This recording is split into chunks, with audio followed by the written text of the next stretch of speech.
मकर संक्रांति का जो दिवस है वो कोई साधारण नहीं। आप लोग दान करते हो मकर संक्रांति में? कितनी चीजें दान करते हो? और सुहागन माताओं को देते हो ना? क्या देते हो? कितने देते हो? 13, 14 कितने हैं? 14। कौन से पुराण में लिखा है कि 14 चीज देना चाहिए? अरे बोलते जाओ जरा जल्दी जल्दी, बड़ी मुश्किल से तो पकड़ाई में आते हो तुम शिवरी नारायण वालों। 14 चीजें दान देना है। किस पुराण में लिखा है? कोई तुमसे पूछ सकता है तो महाराज आप कह सकते हो अग्नि पुराण में वर्णन आता है। कौन से पुराण में लिखा है? अग्नि पुराण में लिखा। देवऋषि नारद भगवान विष्णु के पास जाकर पूछते हैं, नारायण कृपा करिए। भगवान विष्णु ने पूछा क्या बात है, बोलिए देवऋषि नारद क्या चाहते? चाहते क्या हो वो बताओ। महाराज हमें इतना सा बता दो, शिव जी के यहां जाते हैं तो पहले उनके द्वारपाल से पूछना पड़ता है अंदर जाने के लिए। ब्रह्मा जी के यहां जाते हैं तो ब्रह्मा जी के द्वारपाल से पूछना पड़ता है। इंद्र के यहां जाते हैं तो इंद्र के द्वारपाल से पूछना पड़ता है। हम जितनी भी जगह जाते हैं तो कोई ना कोई द्वारपाल से हमें पूछना पड़ता है अंदर जाने के। भगवान देवऋषि नारद कह रहे हैं नारायण से कुछ ऐसी कृपा कर दो कि हमें किसी से आज्ञा लेना ही नहीं पड़े। भगवान विष्णु तो उनकी बात को बस थोड़ा सा सुने और अंदर चले गए। नारद जी को लगा हमारा तो कोई जवाब ही नहीं दिया। नारद जी वहीं पर टिक गए, खड़े रहे, नाम जाप करते।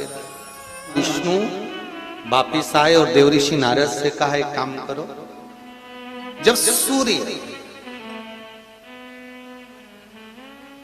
मकर में प्रवेश करते हुए उत्तरायण की ओर जावे, उस घड़ी उस पल में देवऋषि नारद तुम 14 बार भगवान के नाम का, शिव नाम का दान दे दीजिए। भगवान नारायण के नाम का, राम नाम का, कृष्ण नाम का दान दे दीजिए।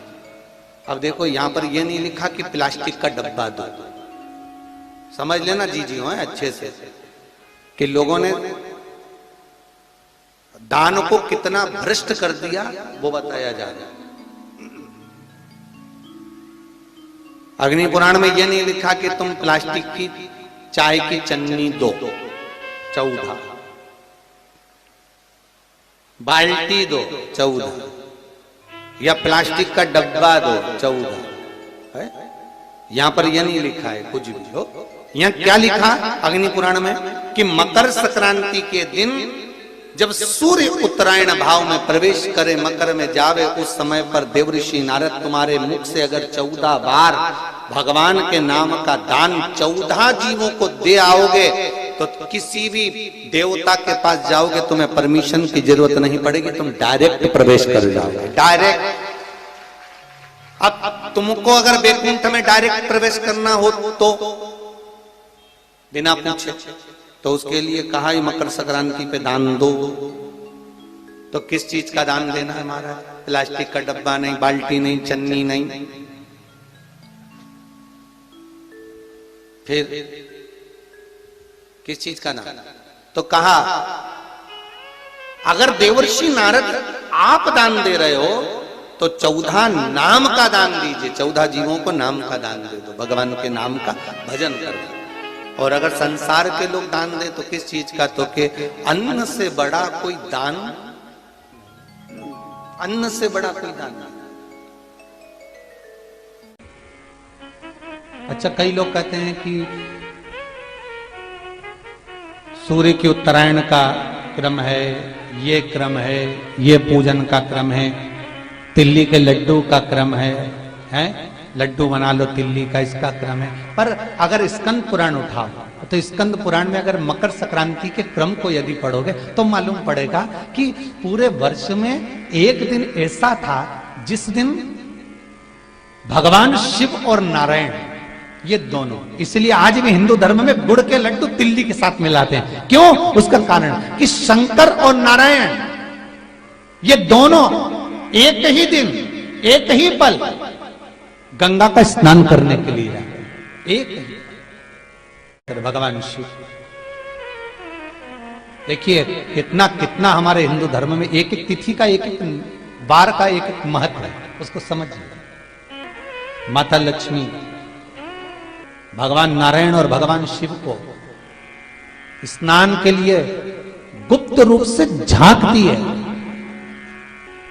तो भगवान विष्णु ने तिरछी दृष्टि में माता लक्ष्मी को देखा, तिरछी दृष्टि। तो माता लक्ष्मी को देखकर भगवान विष्णु शिव जी को देखे तो शंकर भगवान ने कहा, नारायण हमने देख लिया, महारानी लक्ष्मी झांक रही है, हमने वर दे दिया है कि लक्ष्मी का एक नाम गुप्त लक्ष्मी रहेगा, ये छुपी रहेगी। और आज मकर संक्रांति के दिन नारायण और शिव का दर्शन इस लक्ष्मी ने करा है। पर जो गुप्त लक्ष्मी का दान दे देगा उसके घर में कभी कोई बड़ी बीमारी प्रवेश नहीं करेगी। कैंसर जैसा रोग, किडनी और लीवर का रोग नहीं हो सकता। आज भी नियम है कि मकर संक्रांति के दिन एक लड्डू बनाया जाता है गुड़ और तिल्ली का, उसमें 1 का सिक्का, 2 का सिक्का या कोई लक्ष्मी उसमें फंसा दी जाती है और लड्डू को पैक कर कर किसी मंदिर में दान दे दिया जाता है। उसको कहते हैं गुप्त लक्ष्मी, जिससे घर में कोई बड़ी बीमारी प्रवेश न हो। वो केवल मकर संक्रांति को ही होता है। कहते हैं मकर संक्रांति है जिस समय पर कल सूर्य उत्तरायण आ जाए और पहले दिन उत्तरायण के दिन ही जब संध्या का समय होता है, शाम का समय होता है महाराज, संध्या का जो समय होता है शाम का, अगर कोई बच्चा पलंग पर बाथरूम करता हो, गंदगी करता हो, सारी औषधि कर ली, दवाई कर ली, और या बच्चा रात्रि को उठकर चिड़चिड़ करता हो या रोता हो रात भर महाराज, उसके लिए, या माता के स्तनों में बच्चे को पिलाने के लिए दूध ना आता हो उसके लिए, या बच्चा रुदन करता हो या बच्चा गंदगी करता हो उसके लिए, कल शाम के समय पर प्रथम दिन में जब भगवान उत्तरायण आ रहे हैं मकर राशि के अंतर्गत, तो शाम के समय पर मकर संक्रांति के दिन गुड़ को पानी में मिलाकर शिवजी पर लेपन कर दो, उसी हाथ को बच्चे को मंदिर के बाहर चटा दो महाराज, फिर वो पलंग पर कभी गंदगी नहीं करेगा महाराज। जिस नारी का स्तन में दूध नहीं आता हो बच्चों को पिलाने के लिए, उसको भी अगर चटा दिया जाए तो स्तन में दूध आना प्रारंभ हो जाए महाराज। जो बच्चा रात्रि को रोता हो, जाग जाता हो, उसको भी अगर वो हाथ चटा दिया जाए तो वो काम करता है महाराज। ये कल के दिन करके देखना, बाद में बताना जरूर हो। शुगर वाले जीव जिनकी शुगर ऊंची नीची हो रही हो, ज्यादा शुगर की परेशानी आ रही हो और इंजेक्शन लेना पड़ रहा हो, उनके लिए निवेदन है काली तिल्ली कल के लिए है ये खास तौर से, बाकी के शुगर के लिए तो उपाय और बाद में बता देंगे, पर कल के लिए जो करना चाह रहे हैं जिनकी शुगर लेवल में नहीं आ रही है, काली तिल्ली शंकर भगवान के शिवलिंग पर समर्पित कर दो और उस काली तिल्ली को जब शिव जी पर चढ़ाएं तो महाराज हाटकेश्वर महादेव का नाम लेना है। कौन से महादेव? हाटकेश्वर महादेव का नाम लेना है और शंकर भगवान पर काली तिल्ली चढ़ाते जाना है। उसमें कंकर नहीं हो, सफेद तिल्ली का एक भी दाना नहीं हो, इसका ध्यान रखिएगा। उस काली तिल्ली को चढ़ा दीजिए, हाटकेश्वर महादेव का स्मरण कर कर, किसी को जल ना चढ़ाने देना उस समय पर जब आप शंकर जी को चढ़ाएं, और भगवान शंकर की हाटकेश्वर महादेव का स्मरण कर कर 108 रुद्राक्ष से मनके से माला जप लो। वहीं शंकर चढ़ी रहने ना तिल्ली, उसी तिल्ली को वापिस कटोरी में उठाकर लिया, 3 दिन तक लगातार उसको थोड़ा थोड़ा